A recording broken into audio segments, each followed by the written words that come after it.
Now they'll move it to Axe. Look in the middle, don't score. The roommates. Fridge. 2 more Mando.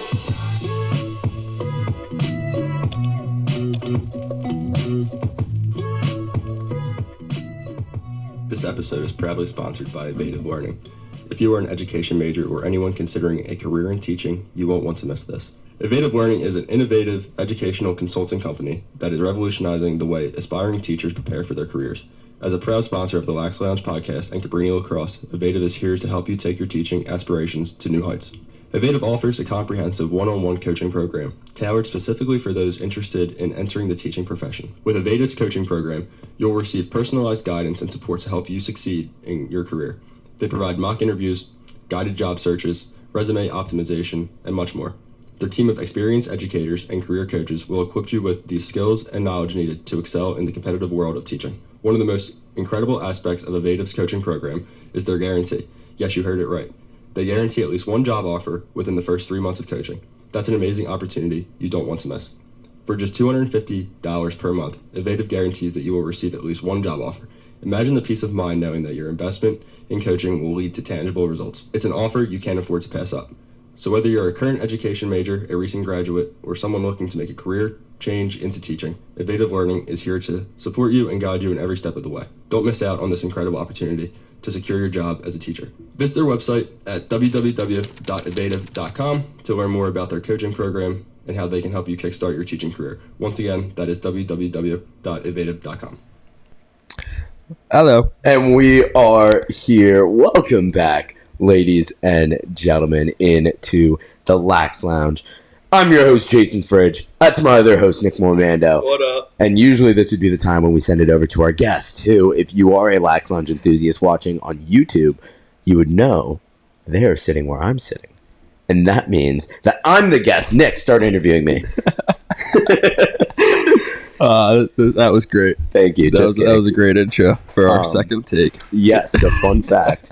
We actually did an entire intro of this episode up leading into our first segment, and then I realized I never hit record, and thank God I caught myself, because I usually just on the computer I can see the time for how long we're running, and I was looking at it being like, I wonder how long this has been, blah blah blah. I'm like, why can't I see it? And then I see a giant blue button at the bottom that says record, and I'm like, yo, I should probably hit that first. It was only like 45 seconds in. Oh yeah, so yeah. I mean, we're good. I think it was we're probably rolling on to like right now we're at 3 minutes. This is around the time that we're at.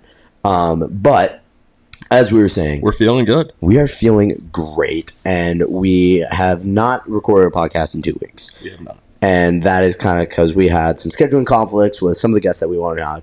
But we're taking it as an opportunity, because this is something that we've been thinking about for a while, of having more solo episodes. The last time it was just me and Nick shooting the shit was when our school shut down and we had to have an emergency pod. Yeah. Very devastating. We do have another emergency. Cabrini's actually shutting down again. So that's why we're here for the second time talking to you guys. But no, we want to start doing this every month or so, just kind of like a one-on-one connection, check in with our Lax Lounge enthusiasts, tell some stories from our lives, recap some stuff that's going on. And we think this is going to be a great way to connect with our audience. Yeah, totally. Right now we are currently watching Game 6 of Game 6. Phillies, Arizona Diamondbacks, and we are losing right now, 5-1. And Kyle Schwarber just got picked off at second base, so it's going to go to the top of the 8th, and it's not looking good. It's not, but it's okay. We're the Fightins, and you guys are leading in the series. You're going to have home field advantage. You will play at the bank no matter what. Whether that's tomorrow or you just have a big comeback and win it today. But back to lacrosse, which is why we're here. And we've had a busy couple weeks, so we have a lot to get into. Cabrini lacrosse fall ball is in full swing. We've been competing, we've been flying around, and we've been doing it together. But we will get to that in a little bit. First off, we got to get into our first segment. And usually with our guests, we have something called the Fast 5 questions.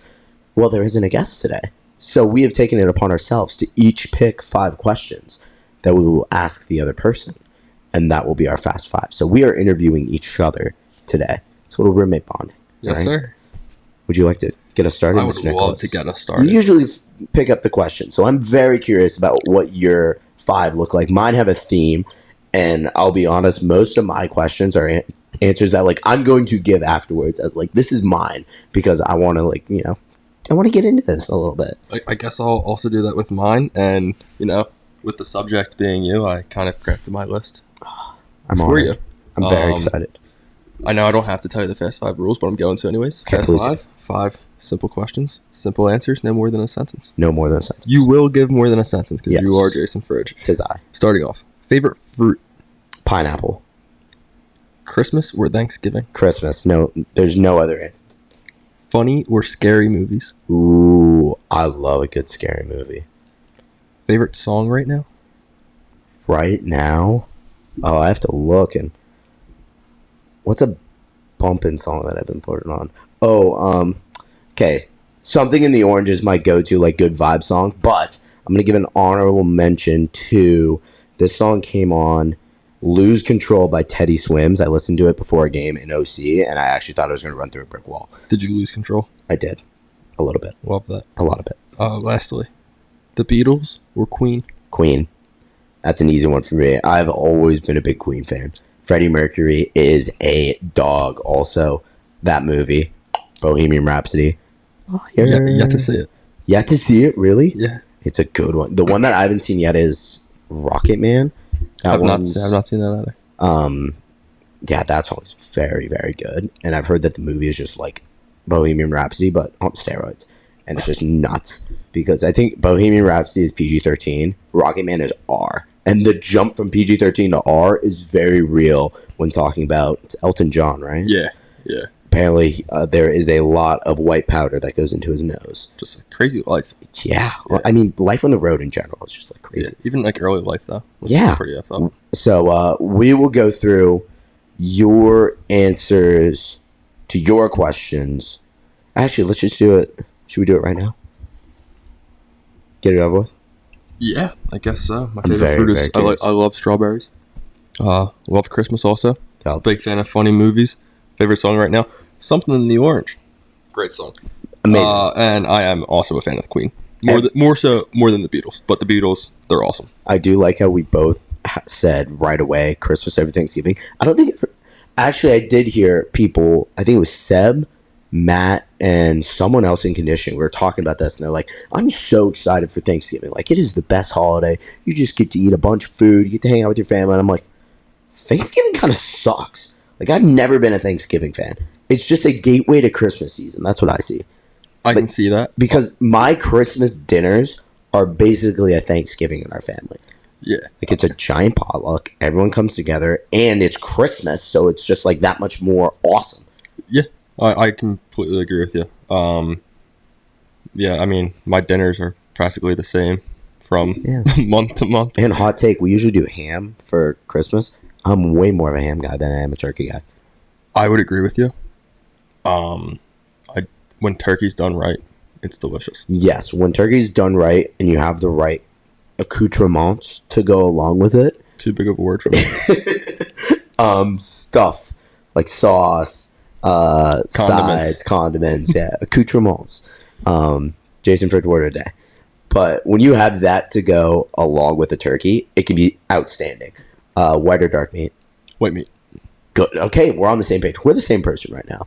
I have a feeling that that's going to shift away in a little bit. Definitely will. I love that you put Something in the Orange as your favorite song too, because that's one of those songs. No matter what, I'll throw an honorable mention out real fast. Sorry to cut you off. "Mama's Song" by Cody Jinks. Ooh. It's been one of my top 5 for the past 2 years. Is that the one that you played for me the one time? I don't know, man. I think because I remember Cody Jinks sounds familiar. Yeah, I mean, I've definitely played you probably one of his songs. I think you're like, this is one of the greatest songs you've never heard. And it was a very good song. So very good. I can confirm. The unplugged version, to be specific. Ooh. Yes. Okay. Yes. But yeah, Lose Control. I thought it was Chris Stapleton who was singing when I first, because it came on as we were going over the bridge in Ocean City. And I literally was like, oh, wow, I didn't know Chris, because I had my, here's another thing that's very unpopular about me. I'm a big Pandora guy. Like, I don't use Spotify, Apple Music. I use Pandora radios. And it's part of my personality, so I just do it. I'm too cheap to pay for premium, anyways. So like just normal Pandora. I have 3 of my big radios: country music radio, rap hip hop radio, and classic rock radio. I was on rap hip hop radio for this because I want to, get my juices going, get everything kind of ready for the game. I don't want to be mellow out. Country's like my, I'm in a good mood, like sit down, chill. I'm trying to get locked in. Lose Control comes on, and I think it's Chris Stapleton. I'm like, how the fuck is Chris Stapleton on a rap hip hop like radio? What is going on? Look at the song. I see I've already liked it. I'm like, oh, okay, yeah, I've heard this before. And then I'm like, oh, Teddy Swims, and it gets into it. I'm like, holy shit, this is what I needed right now. And I just like got into my angry mode where I'm like, I'm ready to kill someone. And it was perfect because we were playing a game in 2 hours. Yeah. Never heard of that guy before. Trust me, try that song. And I've never heard of him either, but he's got a great song, and it's called Lose Control. Lose Control. Shout out Teddy Swims. I would probably put the song in the podcast, but copyright. Yeah, we don't do that. Thank you, Jules, for your non-copyrighted music. I won't say the word, but we're gonna do something for Jules later in the episode, as we always do. We can't do it. We can't. Jules, you get a little bit of a mention, but not the S word yet. What's up, man? Here are now the fast 5 that I have for you. I know the rules. Don't worry, Mr. Nicholas. Do you know the rules? I do. Okay, I broke the rules, so they don't really matter. They do not matter. Rules are just a social structure that confinement. I break through barriers. First question: favorite item of clothing as a kid? As a kid, ooh, I had this pair of pink shorts that had green dinosaurs on them. Lacrosse shorts. They were fire. Okay. Got them in 4th grade. I know exactly what shorts you're talking about too. Great shorts. They had a bunch of those different ones where it was like the monkey with the bananas, a bunch of different design. They were OG. All right. Iconic phrase you said as a kid. So I mean like something that either you mispronounced or it was just like it was a Nick staple that you'd whip out. Damn. It's a good one. I think if my mom is listening, I say if my mom's listening, she should know where I'm going with this one. Damn, dude, I don't know. I guess to help you out, my answer for this, when I was a kid, I would always like try to say "leave me alone," and I couldn't say the L, so I'd say "leave me alone," and it's like still an iconic thing that my parents will whip out to this day. Like, "leave me alone. I'm done. I'm going to my room." Oh man, I have no idea. Were you really that tame? Like you didn't just have an iconic phrase? You messed up every time? Nah. I guess we can I don't know. I just can't think of one, I guess. We can move on if it comes to my later. Apologies. It's okay. I just want to throw "Leave Me Alone" in. So Leave me alone. Leave me alone. Leave me alone. Yeah. I was a little bit of a rebel child. There you go. Worst haircut or hair decision you've ever made? Getting a haircut around the corner at Hair Cuttery. Is that even what it's called? What? Oh, Supercuts? Supercuts, yeah. Sorry, Hair Cuttery. Supercuts. Yeah, that was a horrible decision. I'm not even that big a hater of Supercuts. Yeah, dude, you get... No offense. I mean, it's not offensive, but your hair is the easiest hair in the world to cut. High and tight, baby. Not hard. My hair, on the other hand, not taking my hat and headset off, pretty hard to cut. I got my boy Fatah back in my area, my neck of the woods. He's a beauty. Your next question? Yes. Craziest punishment for being a naughty kid. Ooh. Ma, Dad, if you're listening, this was the right punishment, but it's hilarious to think about. I got my camera taken away in 8th grade, like on my phone.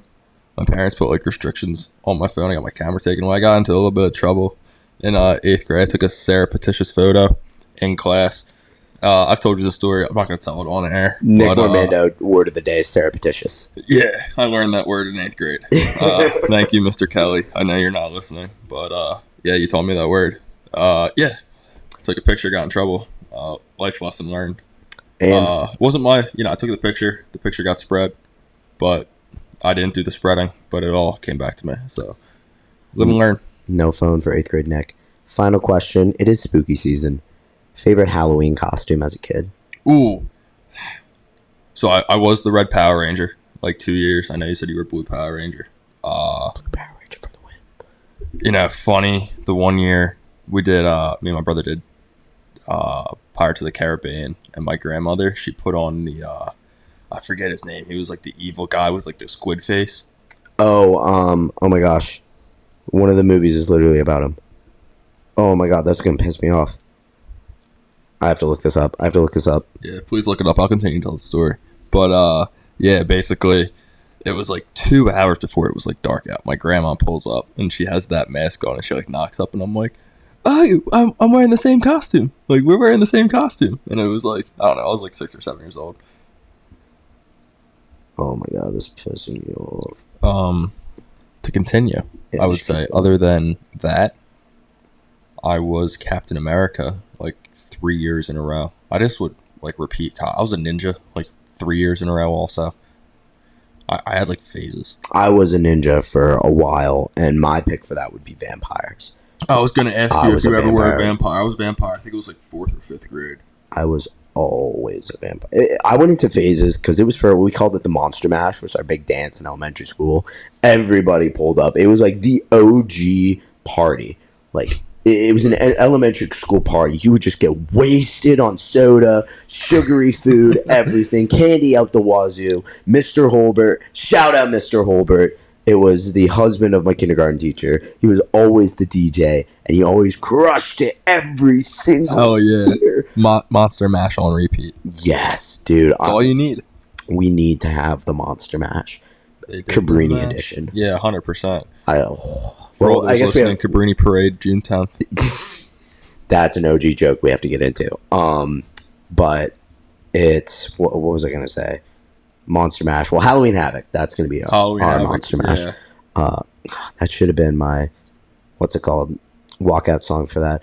I'm getting lost finding the squid guy from Pirates of the Caribbean. You guys can all comment down below who it is. Because I just don't want to spend that much more time. I'm not too concerned. If the people that are listening, if they know who I'm talking about, they can see it. Oh, they definitely. He was a petrifying figure. People are absolutely like screaming right now, like this is his name. Like, come on. Definitely. It's okay. I might get a text from somebody. You know what? Honestly, if you know the name, text me and tell me and say you are an idiot. You could comment too. Comment. Leave a comment. Do something. Email us. Yeah, email us, laxlounge23 laxlounge23 at gmail.com. Send us an email. We'll get back to you. So my answers for these questions. Please. Favorite item of clothing as a kid. I had this neon sweatshirt. Anything neon was like my thing. It was called a highlighter phase. I'd say it was from 3rd to 6th, 7th grade, where I was a human highlighter.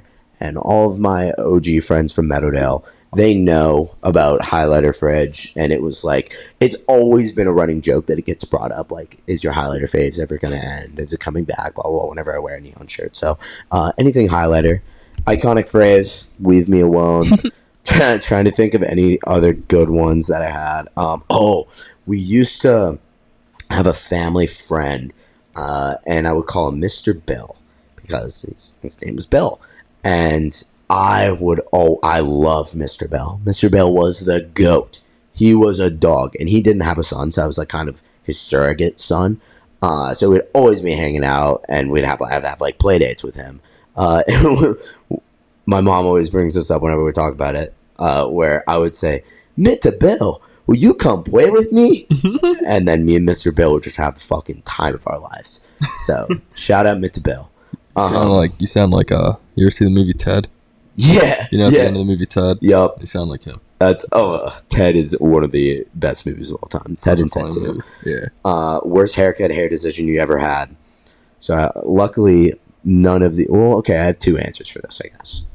Luckily, I don't have a lot more photos of this, but for a while, in my human highlighter phase, I dyed my hair blonde, and I dyed the front part of my hair blue.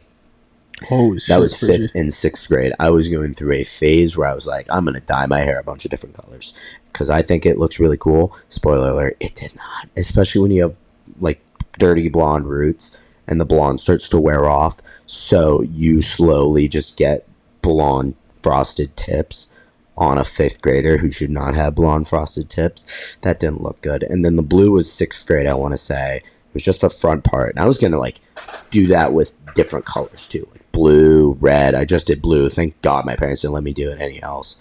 One of the best chirps I ever got was I was playing basketball and we were like waiting to get started for the game. The referee was kind of just sitting there. I was waiting for the jump ball, and he's like, "Yo, guys, like, hurry up! This kid's entire hair might be blue by the time we start." And I'm just sitting there like, "Yeah, you got me. I did this to myself. So that was highlighter fridge with blonde and blue hair. So imagine me with blue hair and then imagine me wearing a neon yellow highlighter sweatshirt. I can see that before you have blue hair. And like black shorts that have neon yellow all over them. Like everybody had a highlighter face. Let's be real. Yeah, mine was just my shorts were hot pink with neon green dinosaurs. Everybody had that face. Yeah, but not everybody had the blue hair face though. Yeah, not my proudest moment. But I did a really good job of making sure all the photos that exist of that are in my possession only. That or like probably my mom's Facebook. But there you go. That's why nobody at O'Day ever found them. So I never was able to get chirped for that. Nobody at Cabrini so far. This is like the big announcement of like that happened. And I mean, I'm not going to say if you do your research, you could find photos, but like if you really wanted to stalk the shit out of me, you could probably find photos. Yeah. Most of them reside in the yearbooks that I own, and I don't think there's any photos on my phone of it. If anybody would have found them, they would have got brought up freshman year on that bus. Exactly. So I've done a great job of making sure that part of my life, it happened. I'm okay. I'm okay to talk about. Shit happens. Shit happens. We were kids. But it is not getting released to the public. Because the last thing I need is that getting posted on, like, there was an iconic, my senior year of high school, right before our first game, playing Eastlake, which is Bundy's alma mater. Sorry, Colton's alma mater. And they posted on their student section page. They found a photo of me. It used to be my Venmo. It was my sophomore year when I was an All-American water boy. The photo is still on my Instagram of me. I had a Gatorade bottle just like this one, and I was going like this, getting a squirt, and our photographer came by, took a photo, looked fucking sick, and I was like, I'm a water boy, I'm a beast, posting this. They took the water bottle and photoshopped a male sex organ and put that going into my mouth. Jesus. And posted that the day of our game. That was the first time I'd ever gone, like, actually violated by a student section page.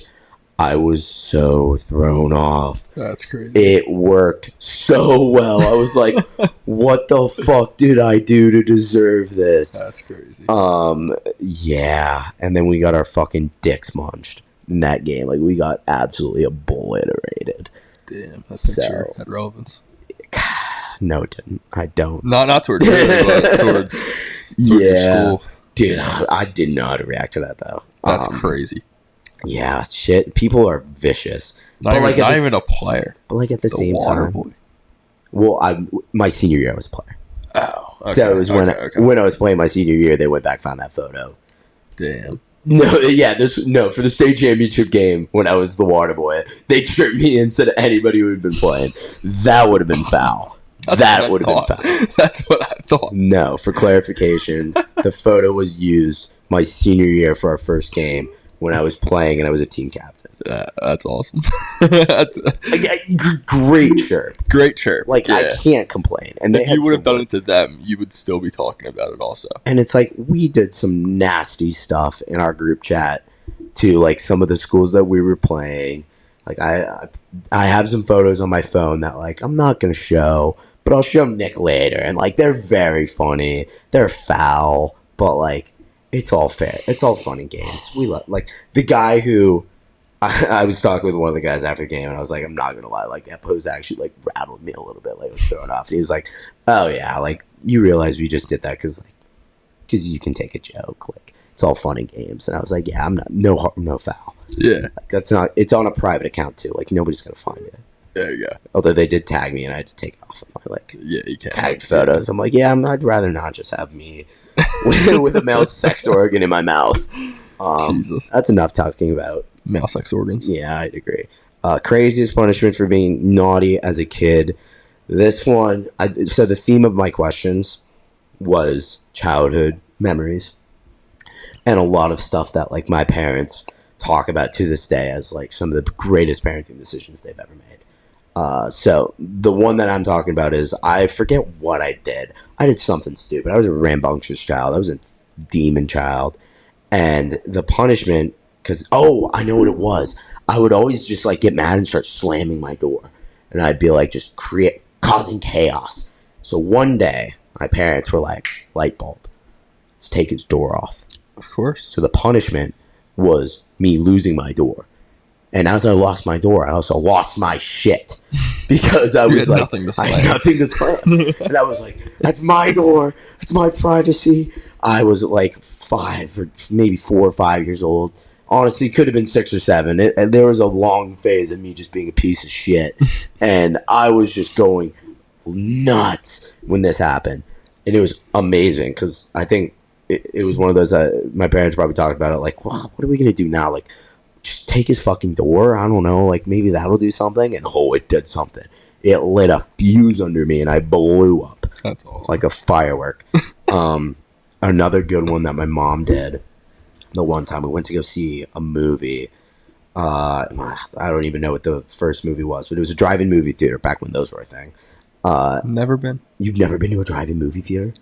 We were very few. We were going to once in Florida with my grandparents, but it like started to rain, so like not ideal for a drive-in movie. Yeah, I mean they just don't exist anymore either, which sucks. But we were watching, like, I think it might have been Ratatouille that we saw. Great movie, excellent. You get to bring your own snacks. You sit in the trunk. It's pretty awesome.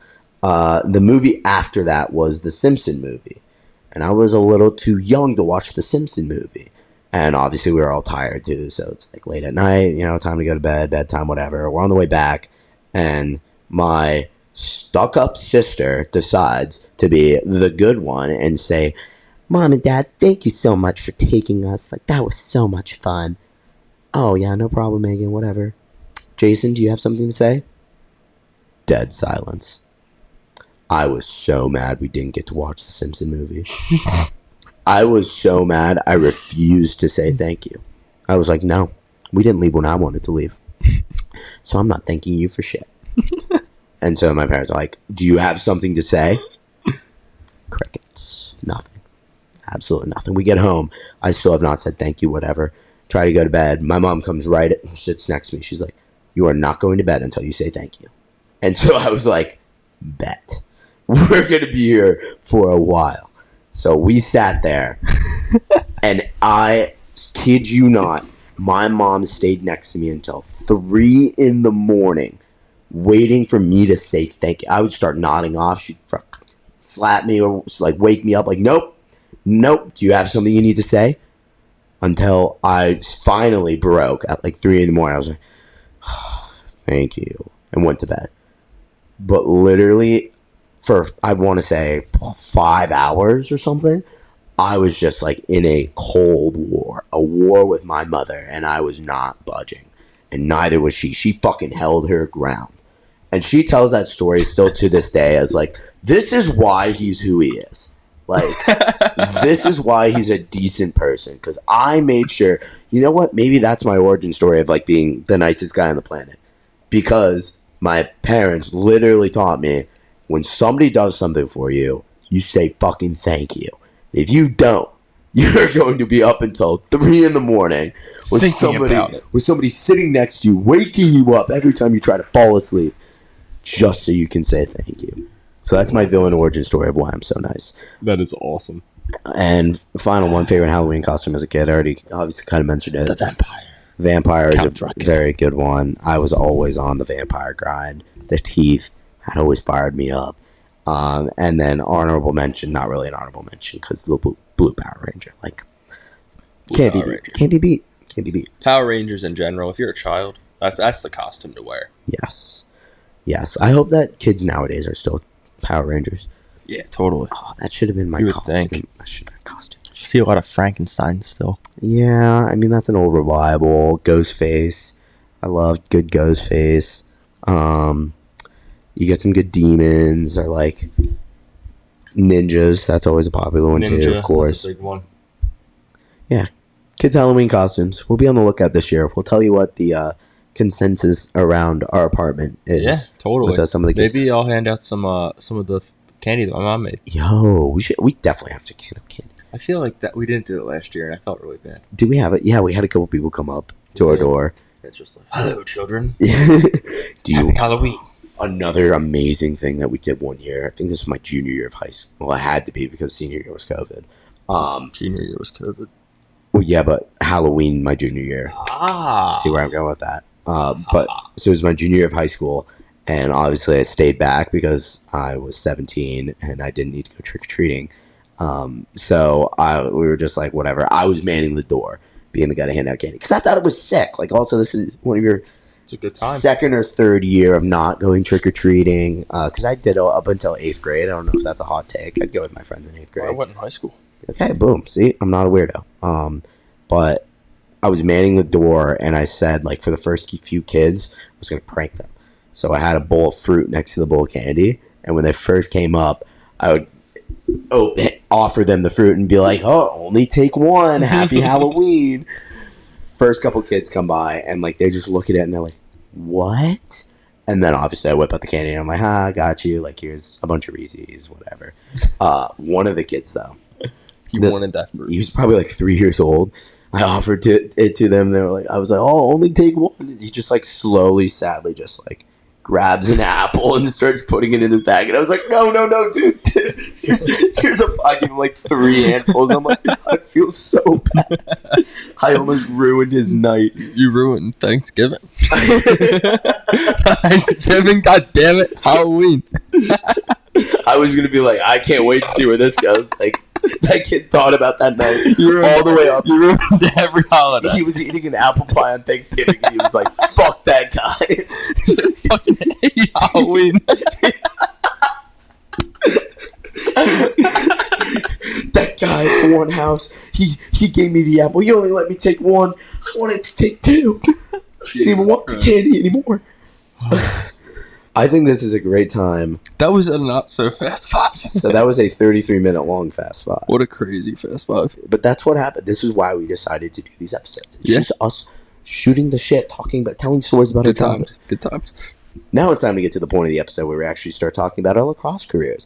And let's get a little fall ball update. So the last time we talked to you, it was when the Jake Bickle episode. And I don't know if we talked too much about what happened that week in fall ball, but it was a pretty, like, I'd say a pretty normal week. Because that was when we had the weekend off.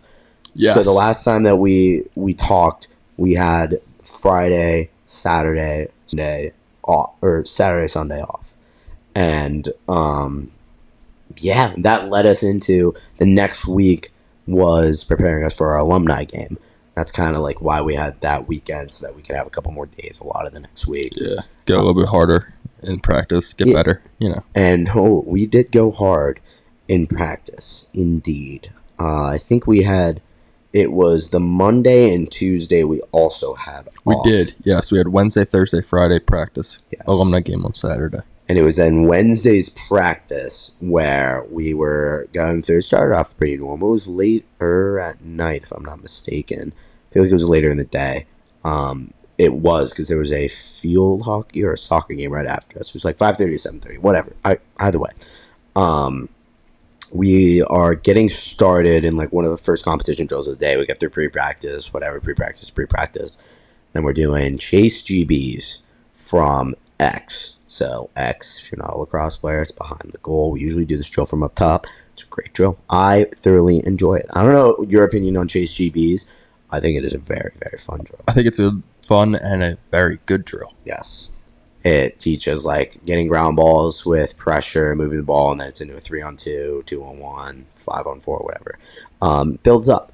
So we're going through this, and we're near the end of the period where we're about to transition to our next thing. I'm up. Ball gets rolled out in front of me, and I think I had a long pole behind me. It might have been Gers, but like somebody was guarding me from behind. Whatever. They had a really good lift check on me. So I kicked the ball forward, and it's like going around the crease. Ball goes through, whatever. Ball's in front of me. It was PJ and one of our D middies. It was going to be a 4-on-3.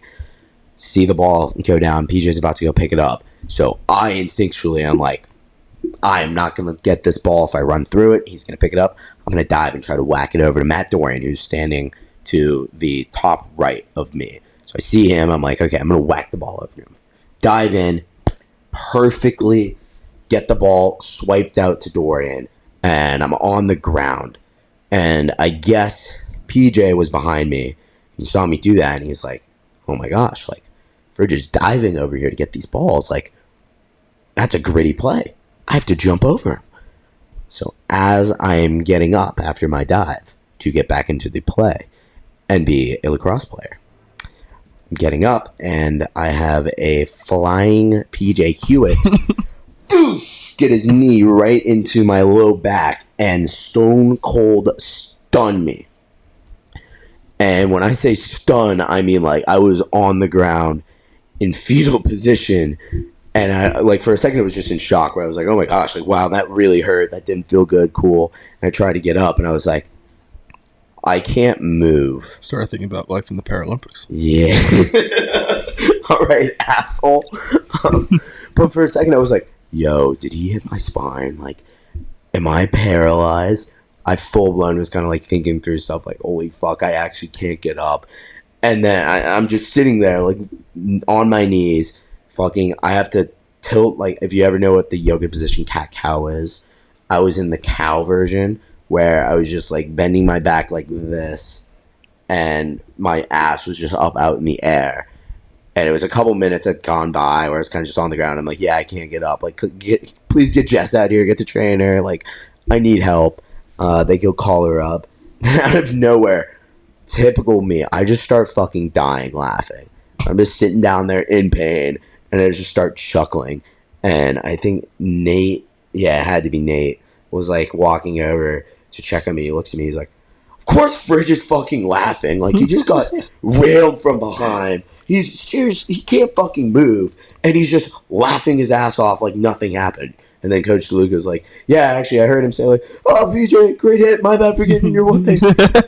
Which is just like such a me thing, because that's what happens. Like when I get hit or I get cracked, I don't know why, I just start hysterically laughing. Or I'm like, that was kind of awesome. Or I start smiling. And in that moment, I started laughing because I'm sitting on Edith Rob Dixon Field with my ass out in the air, and I'm just picturing like people driving by, and they just see me like looking like I'm mid twerk out on the field while everyone else is ball hunting, and even like a couple people have walked by, and I'm literally just sitting there like ass in the air, not moving, and I was like, this is hilarious in retrospect. Like, this is funny. Public safety's watching the cameras, going, what the hell happened? What is Fridge doing? Like, isn't he supposed to be a role model? Like, what is he doing? So that was fun. And then this is where Nick, I guess, comes into the story, because I'm in the story. I'm able to get up. I was able to get up and I was able to move. Hooray. It wasn't my spine. Get taken off into the car with Jess, start walking down into the Dixon Center. And now I'm going to toss this one over to Nick. We're going to see his perspective, because he was... Where were you? I was in the training room. So I only did pre-practice on Wednesday and Thursday. Yeah, Wednesday, Thursday, Friday we had practice. Wednesday, Thursday I only did pre-practice. And I was in the training room. You said this was Wednesday or Thursday? This was Wednesday. So, yeah, I was in the training room after pre. And I was just doing some stretches.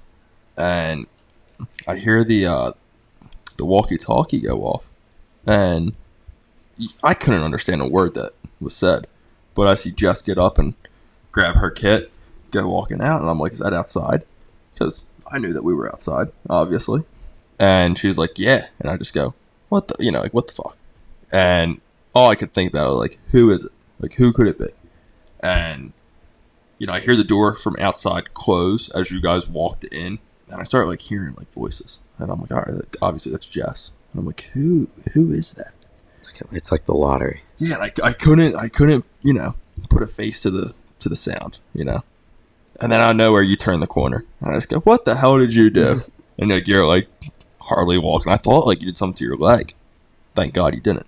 And yeah, that's my story. So I'm just in there doing stretches, and you walk in all in pain, but with a smile on your face for some reason.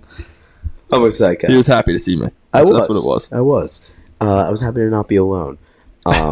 But yeah, it was basically the diagnosis I got from Jess, or the explanation, is I had a Charlie horse in my back muscle. Oh. Where I was in full extension trying to get up, and the pressure from the contact in the knee just locked the muscle up. Where it was like, I am not moving, and I'm going to stay in this position, and it was extremely painful. It was hard to walk. I walked out of the training room on a crutch because it was like able to take pressure off. And I wasn't sure if I'd be able to drive that day. I was very worried about that because obviously I had my car there. And I walked out onto the field to finish out the rest of practice. It was pretty, like, not comfortable when I was standing. And practice ends, whatever. The hardest part was getting my shoes on. Oh, yeah, I can see shoes that. are a very compromised position if you have a low back injury because it's very hard to bend over and touch your toes when your muscle is on fire.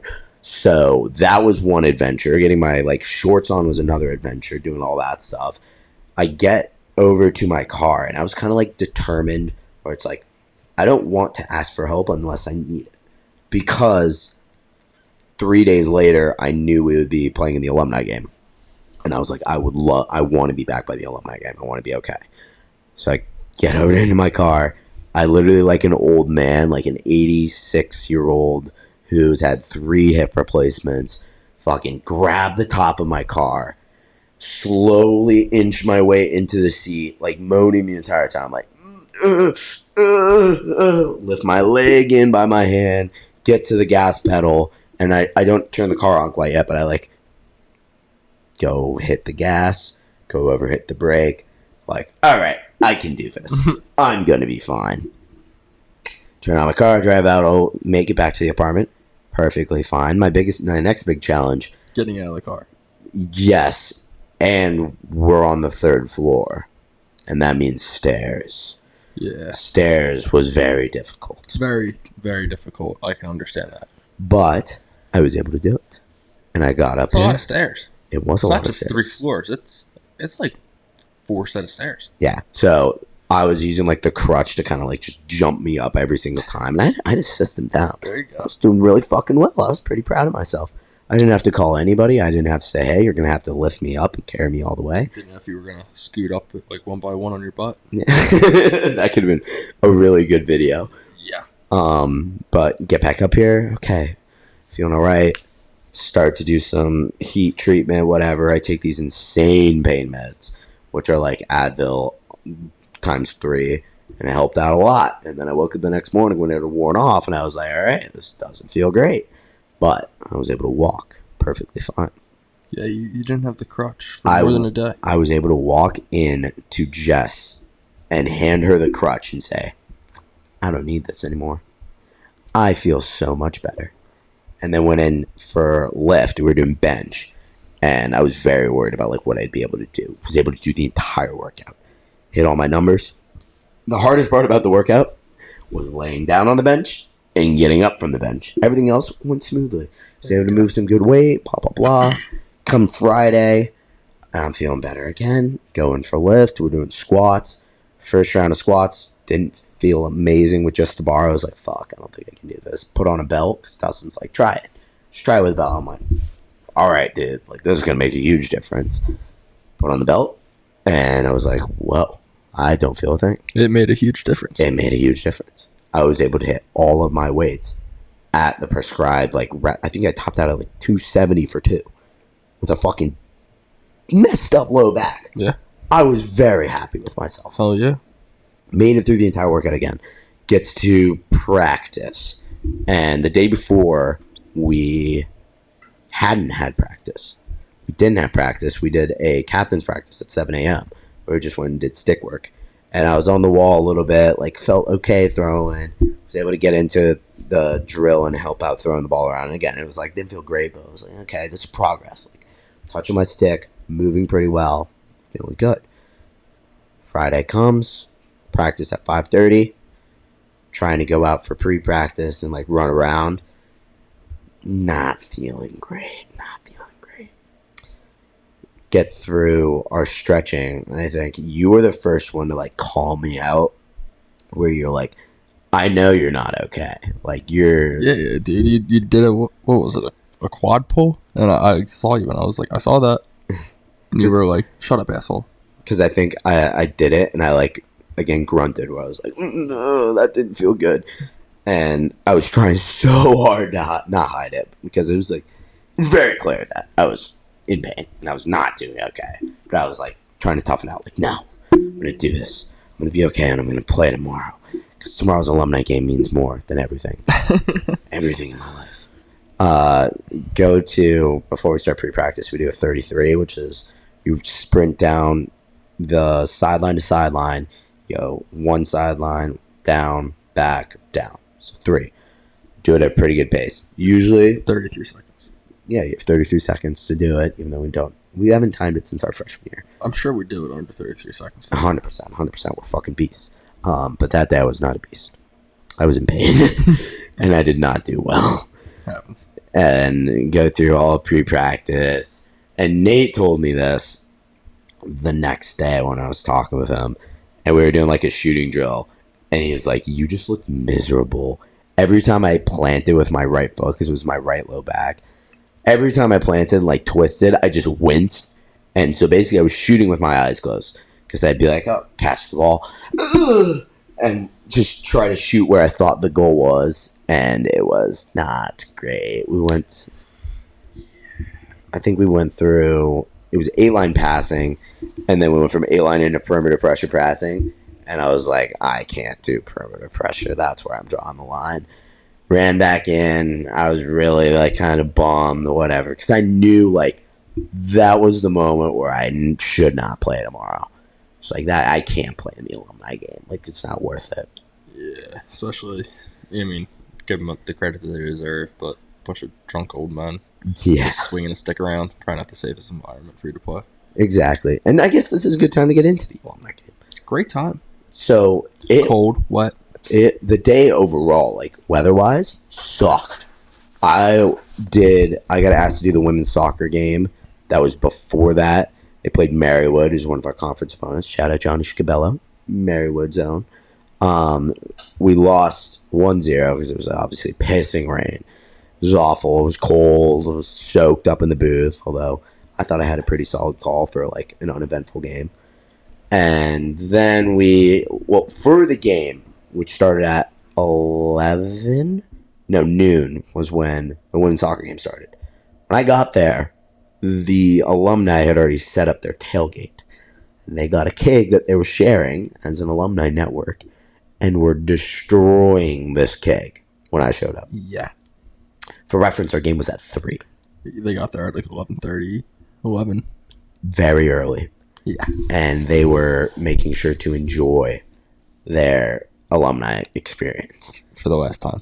Yes. Yeah. So game ends and start like setting up the field, all that stuff. We come out. DeLuca gives a really solid speech. He does. Like unbelievably, not like, this is something we've been talking about a lot, and it's how is DeLuca going to do in comparison to our old head coach, Colfer, in pregame speeches. Because Colf was the greatest speech man I've ever met. He always had the perfect thing to say in every situation, and it would fire us up. Do you remember what DeLuca said to us pregame for the alumni game? Like before we went out for our first round of warm-ups. I think it was something about like, have fun. It's like day to get better. Just some, I don't want to say basic, but things that we needed to hear, I guess you would say. Like, it doesn't mean anything. This game does not mean a thing. Just have fun. Get better. And I think another like big point that he made was like, we've all been waiting for this. Yes. We've been working towards this. And one thing that I always was saying in the back of my head is like, remember when we didn't think that this was possible? When just simply being in the locker room, playing music pregame, and getting dialed in, when that was something that we couldn't do, or we didn't know if we'd be able to do. Yeah. And like that moment finally came. Yeah, and it definitely was special. Just like getting to the locker room, and like obviously the Wax Lounge, we made shirts for the event. We sold out actually. Shout out to everybody that bought one. Thank you for your support. Yeah, so like I got there a little bit early, dropped them off to my parents. My parents did some sales. Shout out mom and dad, obviously. Tracy and Sam. Yep, thank you. Yeah, so it was definitely special. The girls had their pink day for soccer. Yeah, it was awesome. Came home, got dressed real fast, headed back over, saw a bunch of the alumni that we played with before, met some of the ones I haven't played with, older ones. Yeah, definitely a good day. It was, and when it comes to the physical game itself, I think we really made a statement. Like, we came out and went balls to the walls right away. And it was very fun. I think, who was it? Has he started us off? Oh, absolutely. Has he had like 8 or 9 goals in the game? We won 25-8? 20. I think we put up 25 goals. And obviously the preface is like we were playing our alumni who were out of shape and they were drinking a keg. Yeah, I mean, all day. They were a little banged up. I saw a couple people were a little bit sick after a couple runs, had to come over to have a date with the trash can. Actually, I'll shout out Kyle Tucker. I think he had one of my favorite moments from the game. He came off the field after a run and he was like, I'm about to throw up. He goes all the way over to the trash can, yaks over there, and then he comes over to Campy and he was like, you got used to that when I was playing here, right? Like, that's a pretty familiar sight, eh? And Campy's just like laughing in the box, all that stuff. But we came out and killed it. Yeah. Absolutely killed it. Yeah, we played really well. And obviously I was back in the water boy position with, it was me and Goozy who were on the injured reserve lineup. But Sir Nicholas was able to get on the field and had a couple of pretty nice plays, including one of the cleanest, and I watched it back on film because I wanted to see it again.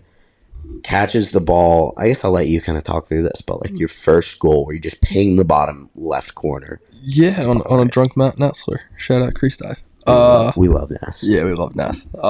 Yeah. My first time out on the field, me and Mario, we did what we call Hornet.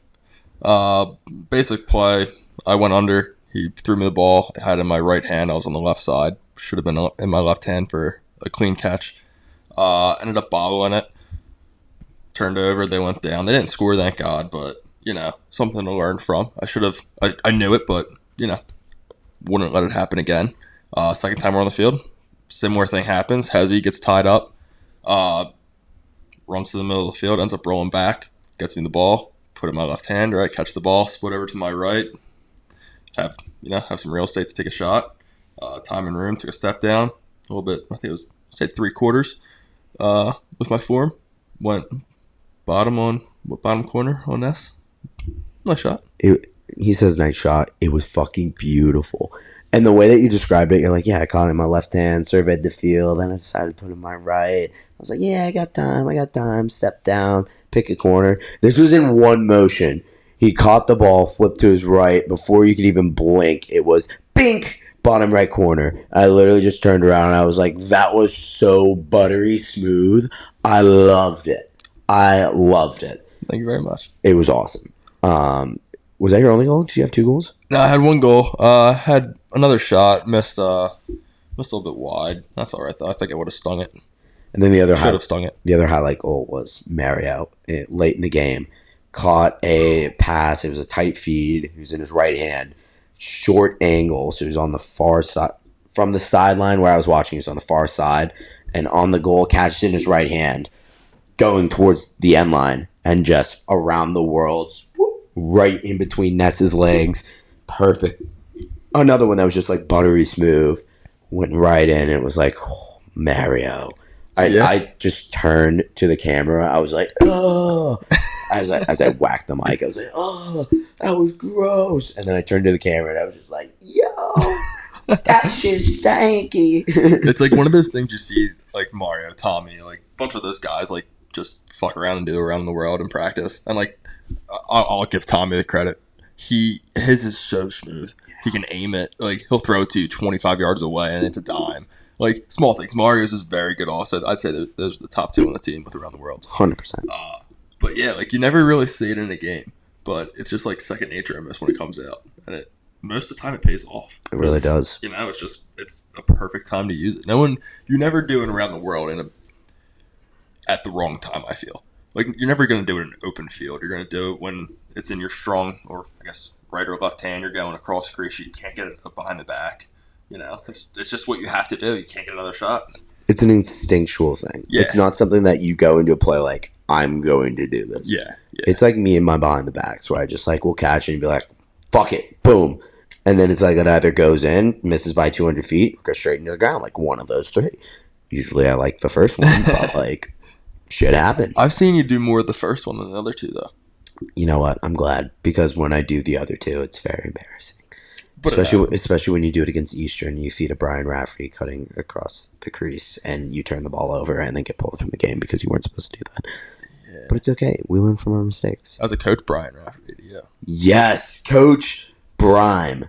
Coach Brime. The Bry guy. Yes. Coach Brian. He's been doing a very solid job. He's awesome. Yeah, I mean, we had Jake Klein, who's one of our alumni, in the game. He was our offensive assistant our freshman year. Yes. And he was such a good coach.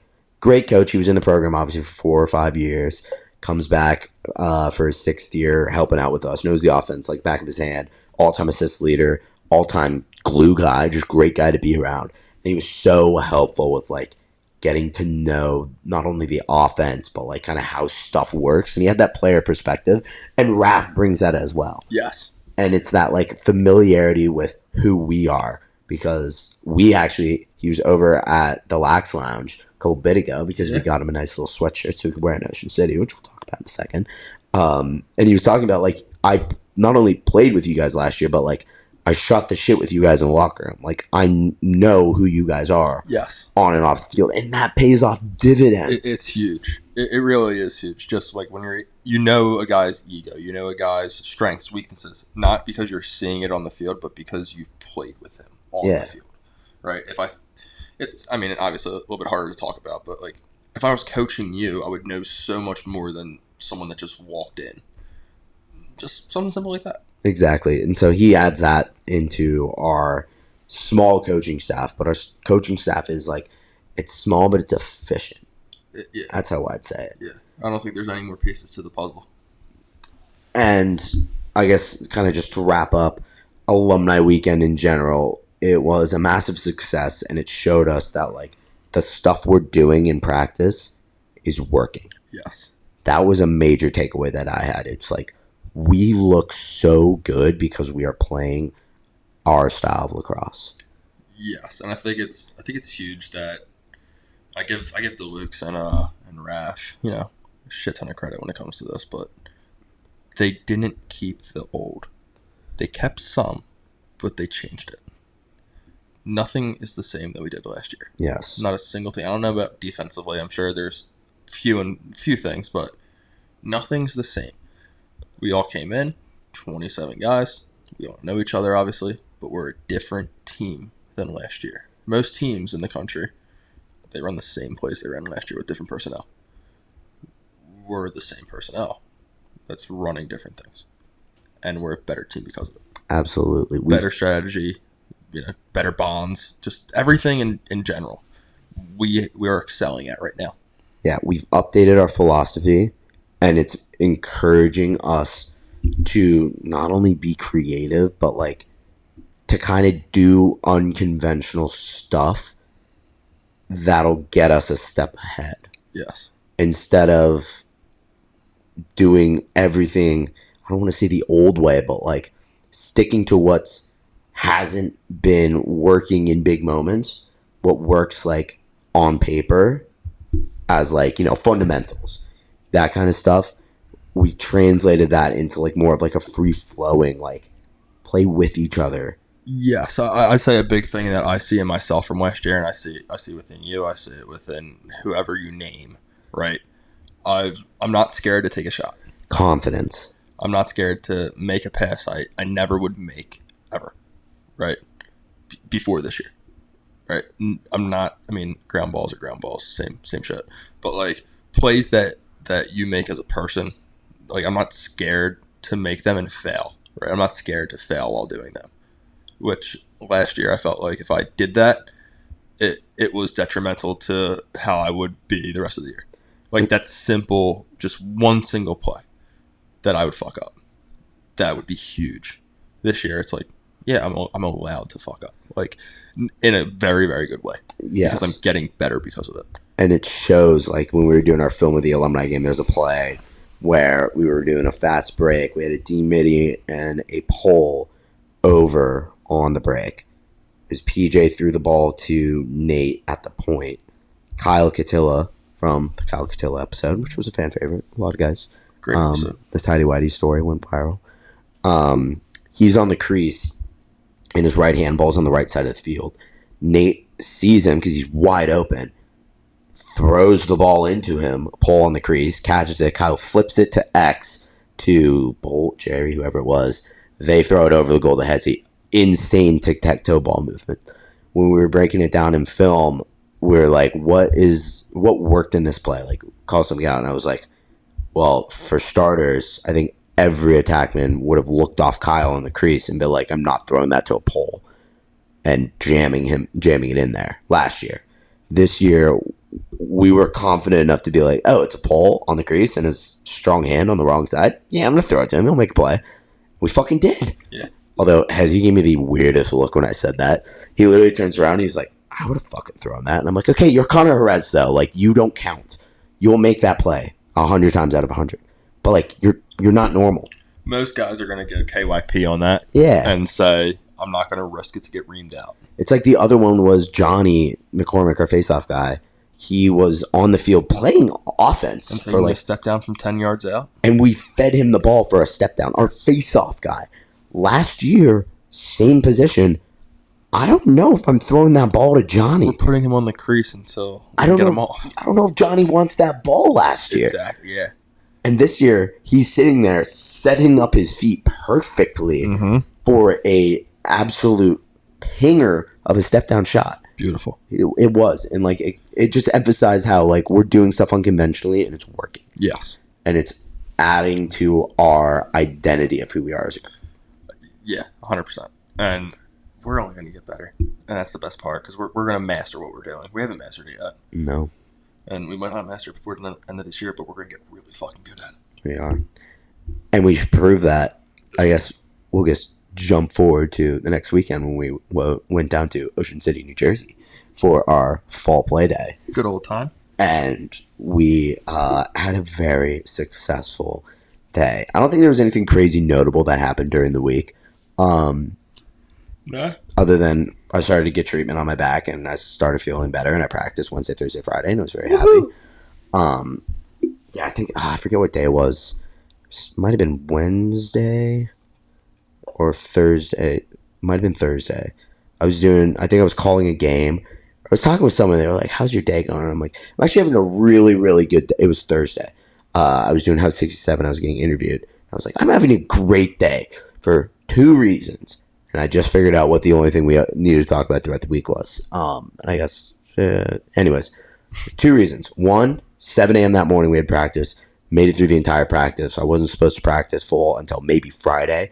And I felt great. I felt I was playing back to like where I wasn't worrying about being injured, and like I was just able to like have fun. I was flying around. I was feeling good.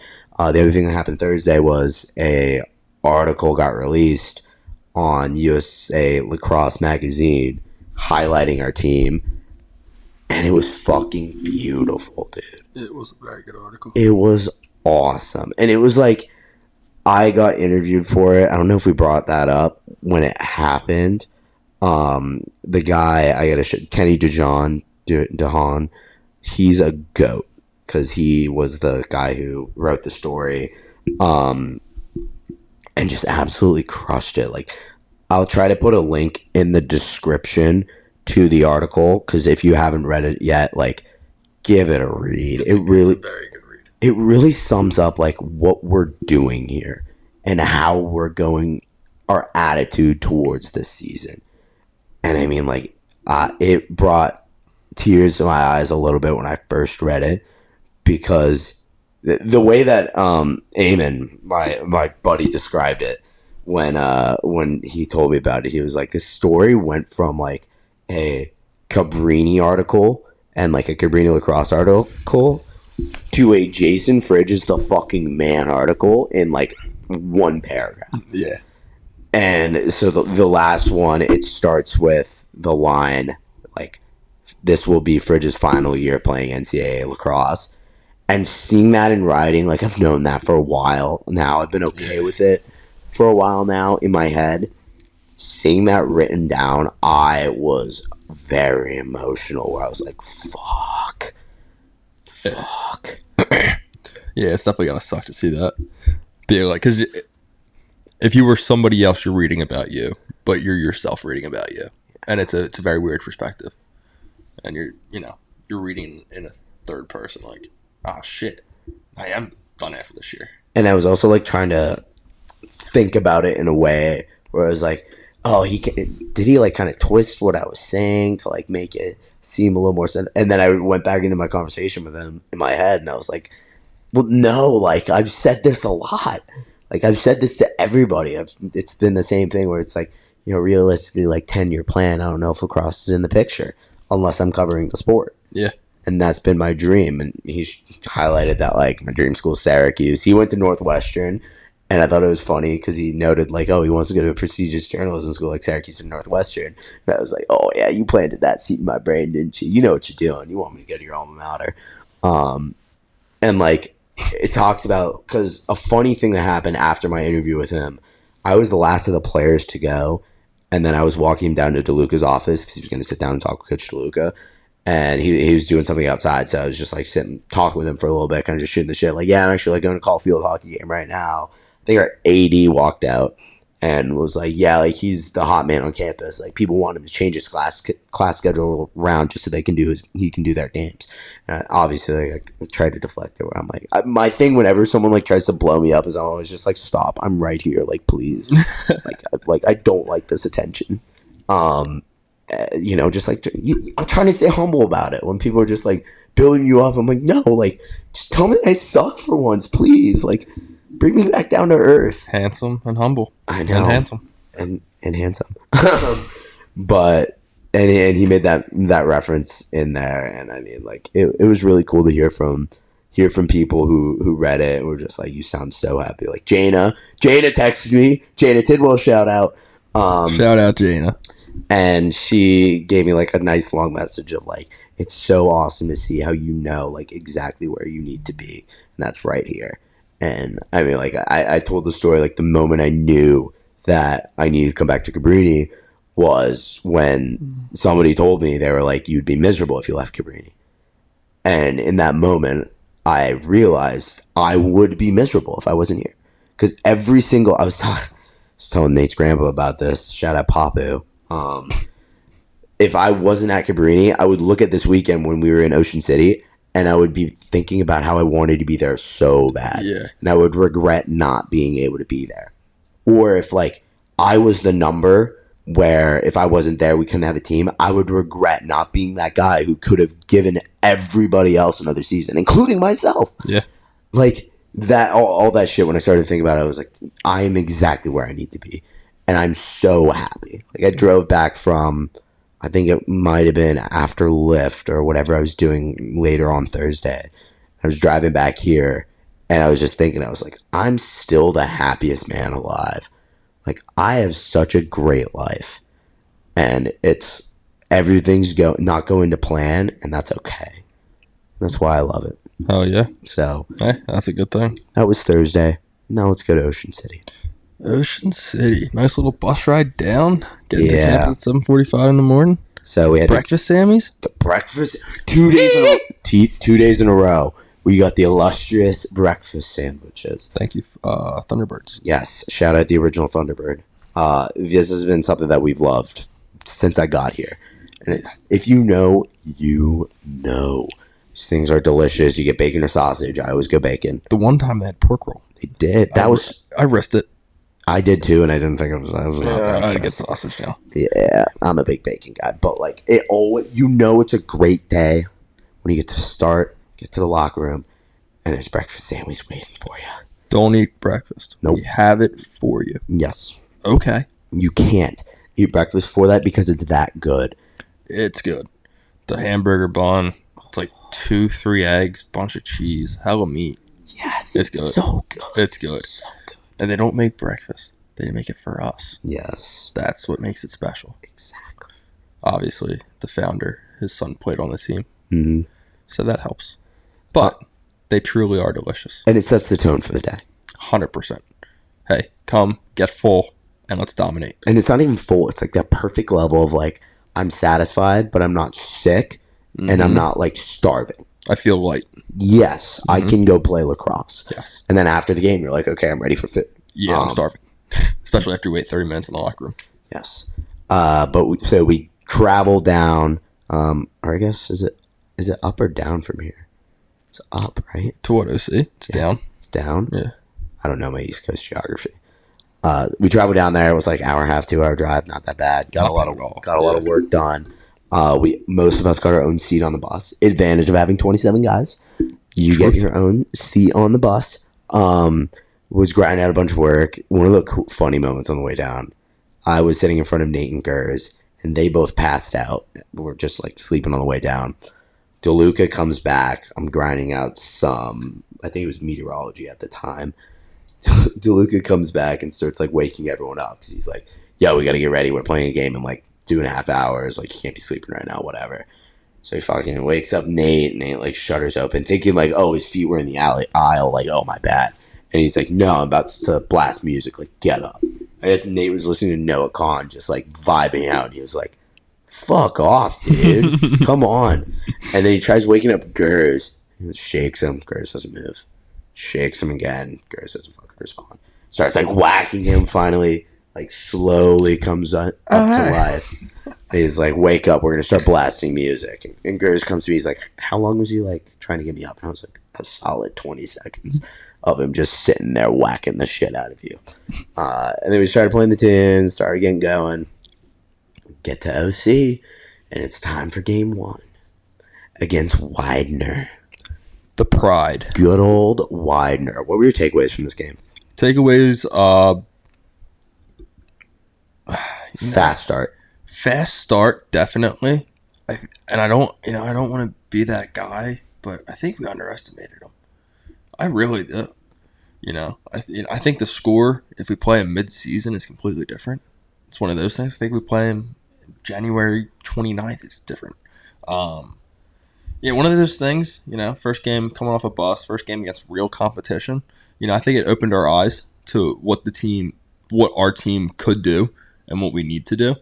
And I think it was I don't want to say a warm-up game, but it was a great way to prepare to play Gettysburg. Indeed. I would agree with that statement. Yeah, because it got our juices flowing. It got the win in our bodies, the confidence to keep going.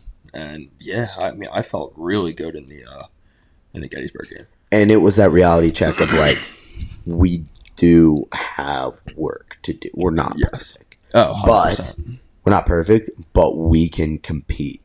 And like, we're short numbers, but we make up for that with all the heart. Yes. And player of the game against Widener, who would you give it to? I think I'm giving it to Nate. Nate popped off first. Yeah, right immediately. Within 5 seconds. Johnny McCormick wins the faceoff forward. Fast break. Tosses it to Nate at the point. Catches it in stride. Bink! Top left corner. Yeah, it's hard not to give it to Nate there. I would say, other than Nate, give it to Johnny. Yeah. Johnny had a great weekend. We'll get into that here. Talking about the Gettysburg game. Because holy shit. First off, I want to talk about in between the games. Because after Widener, we go get undressed. We have hoagies waiting for us. Oh, delicious old hoagies. Yeah. So what was your opinion on the hoagie? Because I'm not going to lie, I was very impressed with this one. Because I thought the bread was delicious. Good bread. I like bread. I thought the bread was delicious. Did you get the Italian? Yeah, I always get the Italian. I always get the turkey. I thought it was a really good sandwich. Yeah, I had half of it. It was edible. I guess I would also say that was the first time that we'd have a hoagie in 5 months, 6 months since like Tufts. So my flavor fatigue wasn't there. I understand. Maybe that was my bias, so I thought it was pretty good. I understand. Yeah. Yeah. I don't know. I'm just. I almost think that I'm just not a hoagie guy after a game. I think there's other foods that I would much rather enjoy. I was just not disappointed, but like it was kind of a tease that we got a little bit of the tailgate experience. But like I have to play a game in another 2 hours. That's why I went back inside. Like I went out 8. My parents went back to like where they were staying. I just went back inside. It's like you can't actually enjoy the tailgate where it's like, okay, I'm ravenously hungry. Like, I'm going to unhungry myself. I'm going to be sickeningly full by the end of this. Yeah. And it's like you couldn't do, like, they had the fucking sweets out, and I have a massive sweet tooth. So, like, Mrs. Evans made these s'more Rice Krispie bars, which were delicious. Yeah. I did have one of those in between the games. And I was looking at them, and I was like, I know if I have one of those right now, I'm going to regret it. Because somehow it might not sit well with me, and I'm just going to feel like shit. So I avoided it. Had a little bit of fruit, just kind of like, okay, get some vitamins, hydration, whatever. And then, like you said, went the fuck inside and started to chill. Get off the feet. And then in that moment of in between games, we were talking with, or at least I was talking with the guys at Fourth and Jenna. Jenna and Ashley came. Shout out to them. Coming all the way down to OC to support us. We love that. And Gettysburg is pumping Widener at this point. They're rattling it off like goal after goal. I think it was like 7 or 8-1, 8-2. And they just scored like a ridiculous goal. And Jenna looks at me and she's like, are you guys excited to play them? And all of us just like blank stare at her, like give her the look of like, shut up. Like, we know they're really good. And she was like, I'm going to take that as a no or whatever. And I was like, Jenna, stop. Right now. Like, this is not funny. We're trying to beat them. And you're taking our confidence away. But we're confident. And then we went into the game. And we were confident. Very confident. Same start as Widener. Johnny McCormick wins the face-off forward. Throws the ball. Not to Nate. Because they had watched the entire Widener game. So they took him away as the first option on the fast break. And they slide opposite, right? No, not even that. They kind of just like didn't hedge as they hedged from Nate, I think. And that led, they might have done a Duke slide, which is our version of like sliding from the low left. Either way, it forced Johnny to throw the ball forward to Hezzy. Hezzy catches it, goes underneath on his defender, fucking buries it because he's a beast. And yeah, I would say he had a pretty quiet game against Widener. And then exploded against Gettysburg. Showed up when we fucking needed him. Yeah. Oh my gosh, is that guy fun to watch play lacrosse? Very fun to watch play lacrosse. He's so fun to watch and so fun to play with. Yeah, very fun to play with also. I love that guy. Yeah. Being on the same field as him is just an honor every single time. Gives you energy. Yes. Yeah. So we are in a dog fight. We jumped out to a pretty big lead. I say pretty big lead, but we jumped out to a lead. Yeah. We're cooking. Was it 3-0, I think? 3-0. I think it was 5-2, 5-3 after the first quarter. Like, boom, we won the first quarter. Like, we're here. We are in this game. Nobody expected us to be in this game. Realistically, everyone was saying, like, okay, Widener, like, have a good game against them, see where you're at. And then Gettysburg, our top 25 team, like, probably going to pump you. Probably going to put up 20 on you.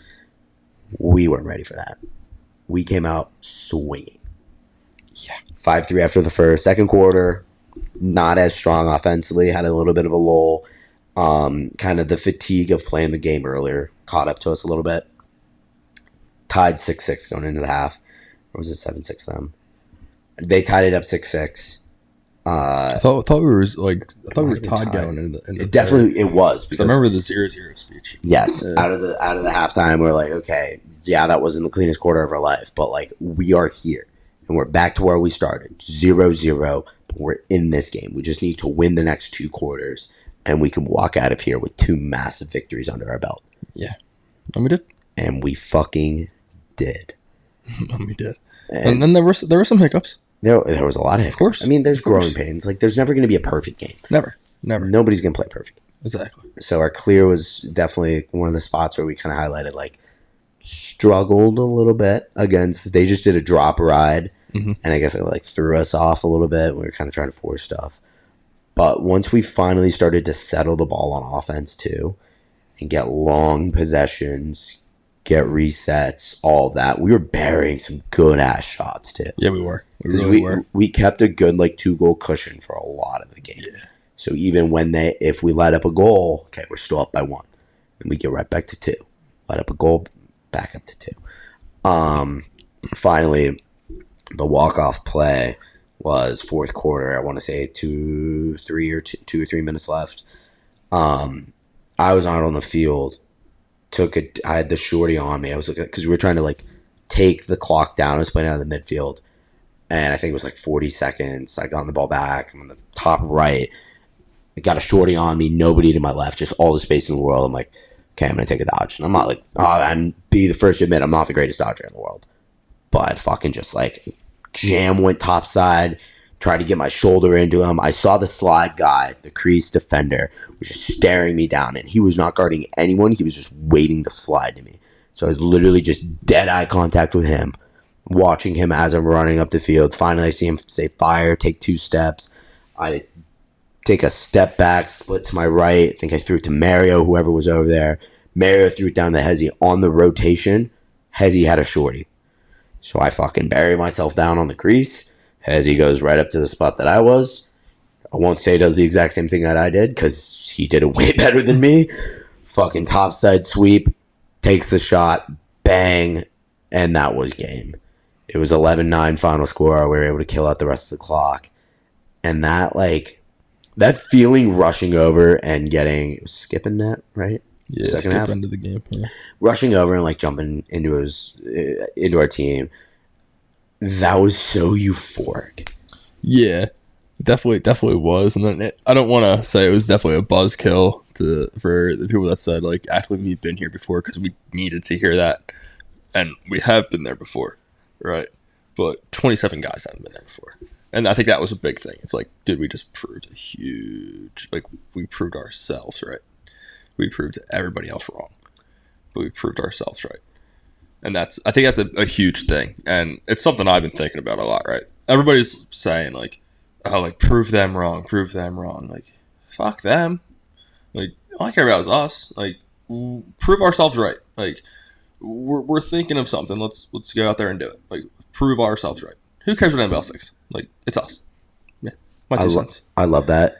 I don't know. You definitely haven't sat at my desk, but I have a sticker on the wall right under where it says CavCad champion because I'm very proud of that. It's a sticker that says prove yourself right. Yeah. And I could not have said that any better. Yeah. That is exactly what we did over the weekend. We knew what our potential was. We knew nobody cared or like was going to matter about what happened. They're like, yeah, okay, like we're going to go down and get shit kicked. Like they're going to have a rough season. We made a statement. And I'll be honest, I went on Twitter. I've been on Twitter the last like couple days, like looking up Cabrini lacrosse because I want to see some reactions. Like, I want to see someone being like, "Did anyone hear that Cabrini beat Gettysburg in a scrimmage?" Like, what? I was kind of waiting for them to be like, "Gettysburg shorthanded," blah blah blah, like all these different excuses. I haven't heard anything. I think that's the best thing I needed. Like, I don't want anyone to talk about that. Yeah, because it shouldn't be a surprise. Exactly. Were we excited? Of course. Yes. Were we naturally surprised? I'd say no. No, I don't think we were surprised. Because I think we had the confidence that if we play our style, we would have that result. And we fucking did. Yeah. So it was an amazing experience down in OC. Getting back out there and like, that doesn't wrap up our fall ball. We still have a couple more weeks at it. But it was like a very much needed point of success where we can look at that and know that we have potential now. And I shouldn't even say that we know because we knew we had potential. We proved that we have the potential to make some noise this year. Yes. And I think it's huge for us to know that. Like we knew it, but we didn't see it in writing. Yeah. Right. Like we knew we had potential, but we didn't play the games. We've now played the games, and now we know. Like we can see. I don't want to say we can see the ceiling because it's so high up, but there's a ceiling to be met, and if this team this year can meet it, then we're gonna be really fucking good. And I think we're very excited. And I don't know about your lift, but on our lift today, we all said this. We can celebrate, but we can't be satisfied. Because this is like a nibble of what we want to bite. Yes. This is the small portion and a step in the right direction, but it's not the end of the race. And in many regards, this is the warm-up because the race has not even begun. Nope. Fall is the fall. We're still stretching. We could be undefeated in the fall. It doesn't matter until February. I think it's the 18th. We'll say February. Might be the 16th. Let's see. 10th is the Saturday. February 17th, I believe. February, so right in the middle. February 17th, I think, is our home opener. Well, it doesn't matter until that day. No, it does not. But and we will be cold and miserable, but so happy and warm at the same time. So happy. Flying around. And I'm honestly, like, I think I was thinking about this earlier, about what that speech is going to look like. And in my head, the way that it goes is like, everybody, this was my speech before our first game of senior year, the one I talked about earlier where we got demolished, but like, to our team, I was like, obviously coming out of COVID, I was like, remember when we couldn't think about being here? When suiting up, going through warm-ups, and playing a game was something we dreamed of, was something that wasn't possible. Remember every moment where you sat there on the wall, taking shots by yourself, doing push-ups, working out, every moment where you didn't think we could be here. Remember that, and let that fuel you in the passion and the fire to go out here and enjoy being here. That's all you need to do. And I'm like, I get you pumped, dude. I'm ready for like somebody to say the right thing before that game and be like, this is the beginning of the end. But realize that we control our own destiny. Yeah. And I think that's a great segue into our moment of the week. Moment of the week. Moment of the 2 weeks. Oh, we're doing moment of the past 2 weeks? Well, I guess because my moment of the week that I have to talk about is from 2 weeks ago. Okay, so we're not doing two moments. We're doing one moment from the past 2 weeks. With that being said, my moment of the week came from Saturday night in the bus on the way home after we won both games that we just talked about. And I would say probably 90% of the bus was singing Wagon Wheel together. A great song. Thank you, Darius Rucker. Yeah. Rock me, mama, like a wagon wheel. Yuppers. Yeah. That was energy awesome. was high. Yes. And we were all happy. So, yeah. It just felt good. It was a great time. It just felt good. It felt really good. It felt pure. Natural. So my moment of the 2 weeks, I'm going to take it back to October 9th, Monday, October 9th. And this was Monday Night Football. And I had to write a note in my phone when this happened because it was iconic right away. And we intended to use it last week when we were going to record, but we didn't record. So I'm going to read off exactly what I put down for my moment of the week here. It's at 9:17 p.m. The scene is Monday Night Football. The Raiders just scored a touchdown to go up 7-3 against the Green Bay Packers. My Green Bay Packers. I decide it's time to whip out my cheesehead because the team needed it. We're down. We need a touchdown. It's a slow game. We needed it. I walk out of my room, sit down, cheesehead on and everything. Jordan Love, under center, does a play-action fake. I exclaim to the crowd of our apartment, Jordan Love touchdown, right here. In that exact moment, he throws a horrible interception on a slant, to which this point, Nick begins hysterically laughing as I sulked in my pain. It was hilarious. It was the worst timing of my life. It was the greatest thing to witness because when he stood up, he said, "It is time." And being his roommate, I knew exactly what that meant. I asked, "Are you grabbing it?" I did not specify what he was grabbing. I asked him if he was grabbing it. And I knew what it was. To which he replied yes. So I knew. And the second I heard Jordan Love touchdown right here, I knew there would not be a Jordan Love touchdown right now. And it was a horrible interception, too. Like, literally, he threw the ball to the Raiders linebacker. At him. It wasn't a great play. They played to catch. I was just glad it wasn't a pick six because I would just have made the moment that much worse. But, oh my God. It was a solid 2 minutes of Nick just dying laughing. It was awesome. And me sitting here, blank face, staring at the TV like, And every time I looked up, I started to re-cackle, which was hilarious. Because you see the look of defeat, and it only makes you more joyful. Good old time. Yes. And as of the day that we're recording right now, the Packers just had a bye week last week. So we won the bye week. We didn't lose the bye week. We won the bye week. And then we came out yesterday and lost to the Denver Broncos 19-17. And the Denver Broncos are not a good football team. And unfortunately, right now, it's looking like neither are we. Honorable mention, moment of the week. As always, is going to Wednesday PR class with Jana Tidwell. It has to. Can't not be. Has to. That's on me. That's my honorable mention. She brought in a Kyle Schwarber cookie cake. So fun fact about the cookie cake. I don't know if you were in the classroom for that or not. I pulled up and I saw her get out of her car and walk into the building. I got out of my car, walked in. About a minute after, she was walking in as I was parking, and I saw she had her goodies on her. When I got into class, she was opening them up, and they fell onto the ground. This is not a bad thing. I mean, it sucked, like, to see it happen and whatever. So I quickly ran to the bathroom and I grabbed some toilet paper to help clean up the scene, right? She had, like, napkins. She's a mom. She has, like, napkins in her bag and all that. And she was going to use them. Why use them? Like, that's her personal collection. The schools are free. Like, it's Villanova's now, right? Fucking that one-ply shit, dude. Villanova's paying for our toilet paper. They're giving us one ply. Think of that. Shows what we are in the pecking order. Really. Anyways, get back in, and I start helping her clean up. And she's like, "Thank you so much." And I'm like, "Of course, just being a nice guy." And then I destroyed like 2 pieces of that Kyle Schwarber cookie cake. She was like, "Do you want to cut it?" And I was like, "Yeah, I'll cut it." And I go up and I have the knife, and I look back and I'm like, "Hey, Jana, you're a mom. Can you cut it? I'll fuck it up."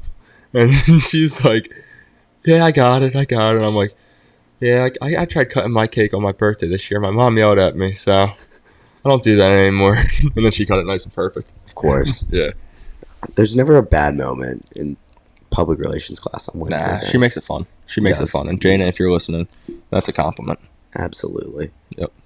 Walter Payton Man of the Year award goes to Nick Mormando in that moment. There's probably still red stains on that carpet. But there's not as much red stains as there could have been. There could be more. There could have been more. And you said no. I probably could have like spread it out a little bit more. Let's throw that carpet out next year. Anyways, my honorable mention moment of the week. We're going to go to Sunday when me and Nathaniel Mazurek were at Team 10 practice. Shout out Team 10. Wearing the hat. He's wearing the camo hat. USA one's pretty tough. It was just me and Nate with the training team, which I believe is 2034s and some 2033s. The rest of the team was in Delaware with our chandelier, Sam Kirk. He was down. They had a tournament, and the training team doesn't go to that. So Garling asked us, the guy who organizes our former coach, I should say, who organizes our Team 10 schedule, asked me, Nate, and Nick if we could come to the training team thing. Nick had plans, so it was just me and Nate. We got there was 7 kids. Well, when I got there was 4. And I get onto the field, and I just started laughing. I'm like, this is going to be, in my head, I'm like, this is going to be a shit show. I'm going to make this so much fun for these guys. We are going to make this so much fun. Straight Oklahoma drills for an hour and a half. Absolutely. So, I bring them all in. And first off, we were doing, passing with some of the kids. And I was asking them, one of them said, lacrosse isn't even my favorite sport. It's, my 3rd favorite sport. And I was like, what? He's like, yeah, I like hockey and soccer better. I'm like, okay. Can you guess what my favorite sport is? And they're like, oh, well, lacrosse. Duh. I'm like, it's actually hurling. It's an Irish sport. You'd love it. Nate starts dying laughing. And then I'm like, but you can probably guess what my 2nd favorite sport is, right? It's pretty straightforward. They're like, yeah, it's lacrosse, isn't it? I'm like, no, I'm a big croquet guy. Big croquet guy. Huge croquet guy. Huge. And again, Nate just starts dying laughing. I was just having a comedy special, messing with these kids. Bring them in for the huddle, and I'm like, okay, guys, here's how today's going to work. You're going to run practice. Because we are here to make sure that you guys have fun. So me and Coach Nate, we'll help you guys out, but we're going to do what you guys want. You guys have the power. And the funny thing is, they did not have the power at all. We were giving them not even options. We were telling them what to do and being like, yeah, you want to do this, right? Yeah, you chose. You told them the same drill, just in 2 different ways. Exactly. Yeah. And then we get into like we did this a 3-on-3 drill with 7 guys, so there was 1 guy on offense the entire time. Did that for like 45 minutes because it was a great time killer. Kids were having fun. It was awesome. Me and Nate were the goalies. And before this, we'd done a shooting drill. Nate went in goal. And I told them when he was in goal, I was like, guys, like at school, Nate actually has a nickname. Call him Swiss Cheese. And I'm like, because if you've ever looked at Swiss cheese, like, there's a lot of holes in them. And if you shoot on Coach Nate, it's like shooting through Swiss cheese. There's just holes everywhere. And these kids started laughing their asses off. They're like, Coach Nate, you're Swiss cheese. Every time they scored. And Nate's not trying in goal. Keep in mind, like, he doesn't want to get hit in the head. He doesn't want to get hit, period. So he's just not trying. And the kids are scoring left and right. And every time they score, they are chirping the living daylights out of him. They're like, you're Swiss cheese. You're Swiss cheese. We were in a scrimmage. And my team kept winning because I was in goal. And I was just like, I was playing decently solid. The kids were just shooting right at my stick. And they kept shooting it and scoring on Nate. And every time they would just call him Swiss cheese. So now, from now on, we have to call Nate Swiss cheese when we're at Team 10. The kids love it. Yo, Swiss. And I was behind it all. That's awesome. That's a memory those kids will never forget. Absolutely. We had a kid we called Swiss cheese back when I was a kid. He actually played on our team. He wasn't a coach. But that, and we've started doing our rule number 1 with them. Ball control. What's rule number 1? Ball control. Ball control. And so we'll get them to like yell it as a group. It's awesome. That's awesome. I did that at our 8th graders practice the one day. One of the I think his name's Finn. I might be wrong. He's a deep hole. I think he's an LSM. He's new to the club, and he was like saying like rule number 1, and I'm like, you don't know what rule number 1 is, dude. And he's like, well, what's rule number 1? And I was like, ask Coach Nate what rule number 1 is. And he's like, Coach Nate. And he's like, what's up, man? He's like, what's rule number 1? And I'm just looking at him with a smile. And he goes, ball control. And the kid's like, thank you. And when Nate says it, like no matter how tired he is, no matter what, you ask him what rule number 1 is, he will say it empathetically. Yeah. Ball control. It's awesome. And the kid like turns around, like walks away, and I'm just like laughing. And I'm like, yeah, he asked me like something about rule number 1. And I'm like, you don't know nothing about rule number 1. Nate knows all about rule number 1. Ask him. And, had a nice little laugh over it. Some good moments of the week. Moments of the 2 weeks. Some good moments and some of the honorable week. mentions. And I think it is time for us to get to the draft. So, I do not have a draft. Okay. And technically you're in the guest chair. So, you get to pick the draft. And technically, if that's the case, you get to go first. And technically, if I get to pick the draft and it's spooky season, I want Halloween movies. Or do we do Halloween characters? No, let's do Halloween movies because I'm going to kill this. You're going to kill it? Probably not, but we'll do this. All right. Oh, so I guess I get to go first. Please do. With the number 1 pick in the Halloween movie draft, I'm going to take the highest grossing horror movie of all time. It, Chapter 1. Wow. That's a very good movie. That is my favorite movie. My favorite horror movie. It. The original or the new one? The new one, because it's way better. The original miniseries was like, okay, but like the new one, the first one, amazing. As I was dropping my. Very good. Very good. It's a Halloween draft. I'm going to go with the OG Halloween. That was the other one that I was thinking of. Yeah. The right answer for that situation. So the original 1980 whatever Halloween. Yeah. Gotcha. My mom said she would get her and my aunts would get like so scared to watch that. It is a fucking great movie. And I'm gonna go with the other OG horror movie, Friday the 13th. Yeah, that's what you gotta go. Although I'm gonna go with Friday the 13th Part 5. Jason Lives. Big fan of Jason Voorhees. Because Friday the 13th, not Friday the 14th. That was almost a spin-off series where something different happens. But Friday the 13th Part 5 is the best Friday the 13th movie. And that is mostly unanimous. Or is it Part 6? No, I think it's Part 6 is Jason Lives. I'm going to look this up right now to make sure I'm right. Jason Lives is my pick, but I will confirm. That's awesome. I'm going to go with the Disney classic in Halloween Town. Halloween Town? Wow. Halloween Town. Okay. It was part 6. Yes, because part 5 was a new beginning, and that was where there was a fake Jason, and it was awful. It was a horrible movie. Yes. Part 6 is Jason Lives. Okay. I totally just like blacked out for a second. My next pick, Halloween Town, good one, Disney movie. I'm gonna go with the other of the big 3. Halloween, you got Michael Myers, iconic. Friday the 13th, Jason Voorhees, of course, iconic. But the guy that Jason Voorhees fought in a spin-off movie from 2000, I'm going with A Nightmare on Elm Street. It's a good one. Gotta get Freddy Krueger. Had to. I kept on saying his name over and over and over in my head. That's a good one. It's a very good one. You know, I think this one, all in all, is a very, very good pick, and I'm happy I'm taking it at 3 because I fear I might not be able to take it at 4. I'm going with the Addams Family. Ooh, okay. I was not looking that direction. You're going a lot into like the animated realm a little bit. Yeah. I say that only because Halloween Town's Disney, and I think Disney animation, but like Halloween Town was definitely not animated at all. Definitely. And Addams Family was also live action in some sense. True. I'm thinking of a different version of that then. Anyways, solid pickup. Thank you. I would not have selected that, so.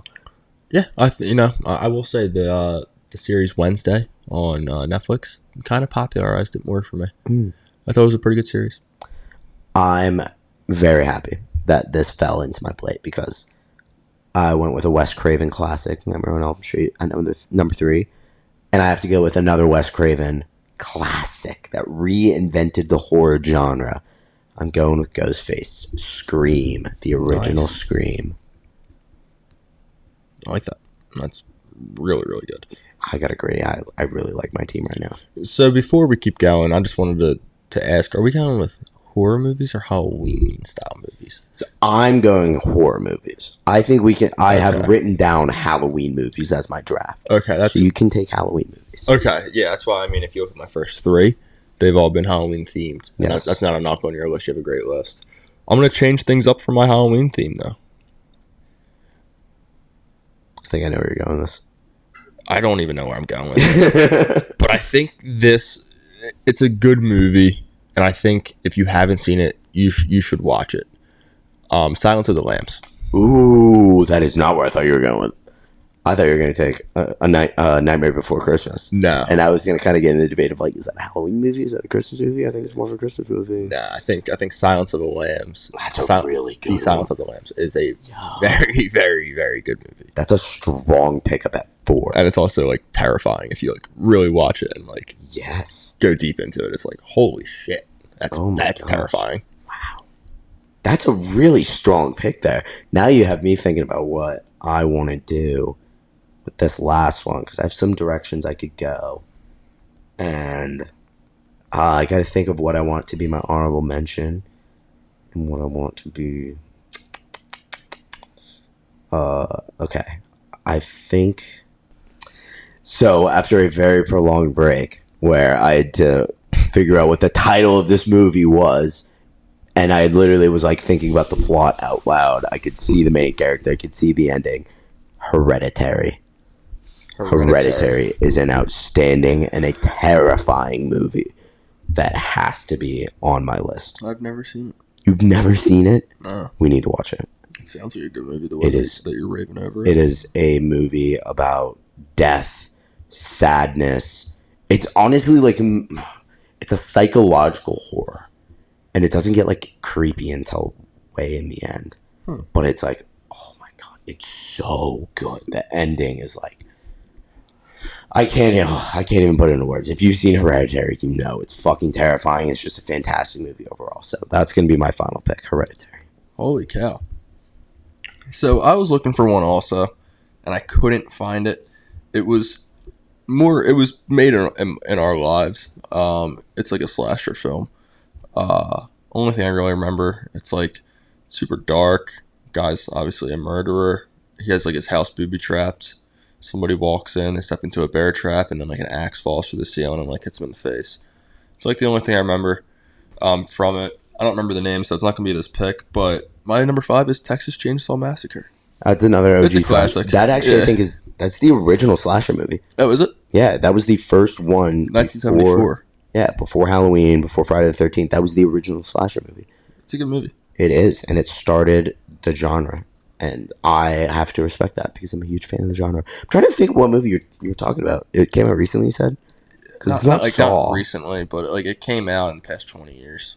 In our like lifetime. I was alive, and I remember like seeing like ads for it on TV, and then like I was like, and I wasn't a big scary movie guy as a kid, but like I never minded the slasher films. Like I remember people were like, yeah, slasher films are scary. It's like, it's like you'll watch a movie where they shoot up people, but like someone gets stabbed once, and it's like, oh, that's scary. Not really. I'm more scared of like the exorcism shit. That's like, I don't know. That's some scary shit. Like you can't stop a ghost from entering your body. You can try and stop somebody from stabbing you. Like I don't know. That's just how I feel when I watch movies. Interesting. Yeah, I forget the name, dude. It was. It's not Cabin in the Woods, is it? That's one of my honorable mentions. I don't believe it is. That's the one with Chris Hemsworth, Liam Hemsworth. One of the Hemsworths is in it. I don't believe Very it is. good movie. Very good. Evil Dead. That's a classic. Evil Dead. You've never seen Evil Dead? I might have. The what's the book? It's like the Book of the Dead, but it's got the word. It's the Necronomicon. Never heard of the Necronomicon? Nada. We have a lot of movies. You're a huge movie guy. You've never gone into the horror genre? Could care about horror. Give me a comedy or a drama or an action. Wow. Okay, I'm gonna start rattling The occasional off. rom-com. A big one that we did kind of miss, The Shining. That's a classic. I was gonna say The Shining, but I Silence of the Lambs overlapped it. Yeah. Hotel Transylvania. I was gonna say Hotel Transylvania. See, because this was a Halloween movie. Yeah, I'm going to straight horror. What's another one? Carrie. That's a good one. I just looked at it. Us. Good one. Jordan Peele. Get Out. Out. Or Get Out, rather. Get Out. Duh. And then, what was it? Saw. Half to Shadow Saw. There's like 10 of those, though. And then another one of my favorite, like, just pure terrifying movies, Sinister. Purely terrifying. Describe Sinister. Sinister is where the guy moves into a house. He's an author who does true crime stories. He's investigating a murder of a family, and he moves into the house that they were murdered in. And some like creepy stuff happens, and slowly they find out like what actually went down. And it's like such a good movie. Sounds like a really good movie. And it's terrifying. The jump scares are some of the best jump scares in horror. Just in horror overall. And the twist at the end is fucking incredible. Wow. This is one of those. So we actually watched this summer. Me and a bunch of my friends, we put it on late at night. And it got to the point where we had to stop watching and be like, okay, I'm actually like, really scared right now. Like, we need to go to bed. And I'd already seen the movie, so I was like, okay, like, yeah. It's intense, and especially like at night. Oh, yeah. It's tough. It's a tough watch. You're not watching it at 12 o'clock. Especially the first time when you don't. Like, I expect all the jump scares, and they still get me. Somebody who doesn't expect the jump scares, and you're just like, holy shit, what is that? And why is it happening in front of me? I remember I was like 7th or 8th grade, and I went to the movies with Connor Hughes' family. And I think it was like we were watching like Annabelle 2 or something. A movie with jump scares. Right. And I've never seen like the Annabelle series before. Like I care about it. And I remember I went and like I know that jump scares are part of the movie. So like I'm expecting jump scares. So like if I'm watching and I'm like, this would be a good time for a jump scare. Like I'm ready for it. And I remember I took a sip of my soda and I put my soda back down and I'm watching and I go, jump scare. And then literally as I said it, like right after there was a jump scare, and Connor starts dying laughing. He's like, "How the hell did you do that?" It's a good time. Yeah, it gets to the point sometimes where you see it, and then that's where the directors fuck with you. Mm-hmm. Like in It Chapter 2, they do it really well. Where you think there's going to be they lead up to a jump scare. Like there's a scene where old Eddie is down in a basement. He goes for a curtain, and you're expecting something to be behind the curtain that's going to jump out, and he quickly moves it away, and there's nothing there, and then it changes to a shot of his face, and standing right behind him is like the leper that he's terrified of, and it's just like, and it's like, holy shit, it worked. He got me. Yep. Eddie Muschietti is the director of it. Andrew Muschietti, not Eddie. Who the fuck is Eddie? Sounded good. Andrew Muschietti, sorry. Sorry, Andrew. Great draft. Let's do a quick little recap. You want to start us off? Team Fridge, we have It, Chapter 1 specifically. Friday the 13th, Part 6, Jason Lives. A Nightmare on Elm Street. I'll go with the original, although if you're an OG, you know Dream Warriors is the best Nightmare on Elm Street. Scream, the original, best one. And Hereditary, which only took me 5 minutes to find the title of. Sounds like a good movie, though. I have Halloween, the original. Halloween Town. The Addams Family. Silence of the Lambs. And Texas Chainsaw Massacre. Two very different lists. I'm very curious how the vote ends up. And make sure you are voting, because I want to see who you think has the haven't had many draft. votes in the past couple polls. It pisses me off. Now, a couple sides of that, more people might be on YouTube than they are on Spotify these days. That is true. And if you are on YouTube, just shoot us a comment and tell us who you think. Comment who you think won the draft. It's not that hard, fellas. It really isn't. Lady fellas. Any final thoughts here? This was a fun episode. It was a very fun episode. I think we have to do this more often. I think obviously we're going to. We should. We're entertaining. We are entertaining folk. Yeah. Shout out Cabrini Men's Lacrosse. We're doing something special. 27 together. Yeah, shout out to the people that make this possible. We thank you all. Fridgie? Yeah, I mean, I think you hit the nail on the head there. We got some big stuff that we're going to be able to look forward to this year. We'll try to get back to interviews next week. Try to have a guest on, kind of hear some of their thoughts on what's going on. We have Halloween Havoc this week. Yeah, that'd be very fun. I'm looking forward to that a lot. Yeah. And I think if everything goes well, our next guest will be a very special person in the Cabrini Lacrosse family. It could be, yeah. It could be. Keep your eyes peeled. We will keep you on your toes. Trying to think of guys to shout out. Shout out Eamon Schaffer. Give me a nice call on Thursday. Made my day. It's always great to hear from him. He's a beautiful human being. Oh yeah. And then shout out to Papu. That is Nate's grandfather, because I was shooting the shit with him down in Ocean City, New Jersey. He's just fucking beast. Shout out Nate's mom, Ann Mazurk. Ann is another beast. I was able to see her. She's awesome. All the families, honestly. Let's give a shout out to them. They made that experience, made the trip down there awesome. Oh, yeah. And, I mean, there's only one other person that you have to shout out at this point of the episode. Yeah. Real quick before we do that, shout out Mom, Dad, Vincent, Marissa. Thank you. Yeah. Shout out Jules. Shout out Jules. You are loved, my friend. Thank you for listening, and we'll see you next time.